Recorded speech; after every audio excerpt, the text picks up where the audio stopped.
ஹரியோம். உலக மக்கள் அனைவருக்கும் என் அன்பார்ந்த வணக்கங்கள். நாம் இன்று ஞான பாதையில் காண இருப்பது மனிதன் எவ்வளவு காலம் வாழ்கிறான் என்பதை தெரிந்து கொள்வோம். ஒரு ஆசிரமத்தில் ஒரு குருநாதர் தன் சிஷியர்களை அழைத்து அனைவரிடமும் கேட்கின்றார், ஒரு மனிதன் எவ்வளவு காலம் வாழ்கின்றான்?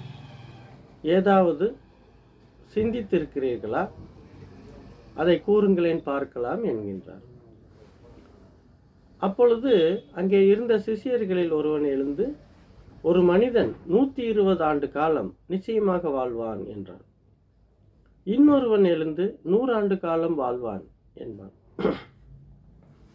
இப்படியே பலரும் 80 வயது, 90 வயது, 70 வயது, 60 வயது என்றெல்லாம் அவர்கள் அறிவுக்கு எட்டியபடி கூறினார்கள்.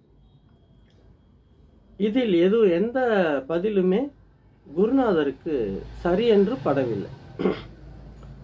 சரி, நானே சொல்கிறேன் என்று சொன்னார். ஒரு மனிதன் சம்பாதிக்கும் காலம்தான் அவன் சரியாக வாழும் காலம். அந்த காலம் எவ்வளவு என்று இப்பொழுது பார்த்து விடலாம் என்று ஒரு கணக்கு கூறினார். முதலில் சிஷியன் சொன்னது போல் ஜாதகப்படி ஒரு மனிதன் பிறந்தால் 120 வயது வரை வாழ்வதாக ஒரு கணக்கு இருக்கிறது. பெரியவர்கள் வாழ்த்தும் பொழுது 100 ஆண்டு காலம் வாழ்க என்று வாழ்த்துகிறார்கள். அப்படியும் ஒரு கணக்கு இருக்கிறது. அதேபோல் அரசாங்கம் ஒரு நிர்ணயம் செய்திருக்கிறது, ஒரு மனிதன் 70 ஆண்டு காலம் வாழ்வதாகவும். முதலில் சொன்ன இரண்டுமே சரியாக இருக்காது. அரசாங்கம் சொல்லும் அந்த 70 ஆண்டு காலம் என்பது உறுதியாக எடுத்துக்கொள்ளலாம். ஏன்னா இது ஆவரேஜ்.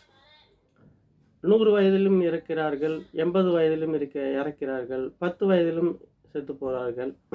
அதையெல்லாம் கணக்கிட்டு 70 ஆண்டு காலம் ஒரு மனிதன் வாழ்கிறார். இதில் 35 ஆண்டுகள் தூக்கத்தில் கழிந்துவிடும். மீதமுள்ள 35 ஆண்டு காலம் நாம் விழித்திருக்கும் காலம். இந்த விழித்திருக்கும் காலத்தில் 10 ஆண்டுகள் நாம் தொழில் பழகுவது அல்லது வியாபாரம் பழகுவது அல்லது படிப்பது என்று ஒரு 10 ஆண்டு காலம் விரயமாகிவிடும். மீதம் 25 ஆண்டு காலம் நம் கையில் இருக்கும். இந்த 25 ஆண்டு காலத்தில் நாம் குளிப்பது, சாப்பிடுவது, பல்லு விளக்குவது, பாத்ரூம் செல்வது, எங்கேயாவது ஒரு டிவி பார்ப்பது, செல்போன் இன்று அதிக காலத்தை விழுங்கி விடுகின்றன. செல்போனை பார்த்து வாழ்க்கையை துளைத்து கொண்டிருக்கிறார்கள். அதில் பார்ப்பது, ஏன்னா அதில் ஒரு 10 ஆண்டு காலம் விரயமாகிவிடும். மீதமுள்ள 15 ஆண்டு காலம். இந்த 15 ஆண்டு காலத்தில் நாம் எதுவுமே சம்பாதிக்க முடியாத ஒரு காலம், வயோதிக காலம் என்று ஒன்று வரும். இது எல்லாம் போக மீதம் நம் கையில் இருப்பது என்னவென்றால் ஒரு 10 ஆண்டு காலம் மட்டுமே. இந்த 10 ஆண்டு காலத்தை வைத்துத்தான் அந்த மொத்தம் 70 ஆண்டு காலத்தையும் நாம் வாழ்ந்து ஆக வேண்டும். நான் உடல்நிலை சரியில்லை என்று சொன்னால் வாடகை கேட்காமல் இருக்க போவதில்லை. செய்யும் செலவுகளை நாம் நிறுத்தவும் முடியாது.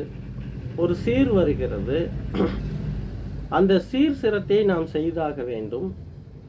இதுபோல் பல சிக்கல் இருக்கிறது. சாப்பிடாமல் இருக்க முடியாது, மருந்து மாத்திரைகள் வாங்காமல் இருக்க முடியாது, ஸ்கூல் ஃபீஸ் கட்டாமல் இருக்க முடியாது.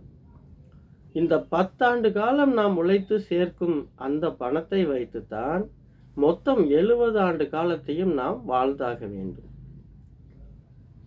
அதனால் தான் அவர் சொல்கிறார், குருநாதர் சொல்லும் பொழுது, ஒரு மனிதன் வாழ்க்கை 10 ஆண்டு காலம் மட்டும்தான்.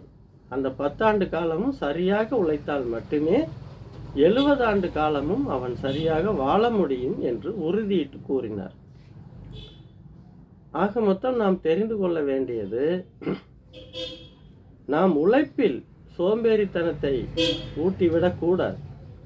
அதே போல் நாம் எதிர்காலத்திற்கும் கொஞ்சம் பணங்களை சேர்த்து வைக்க வேண்டும். ஏனென்றால் வரும் காலம் பிள்ளைகள் இன்று நாம் பார்க்கிறோம் அதிகப்படியான பிள்ளைகள் அவர் வாழ்க்கை ஓட்டுவதே மிகவும் சிரமமாக இருக்கும் காலம்.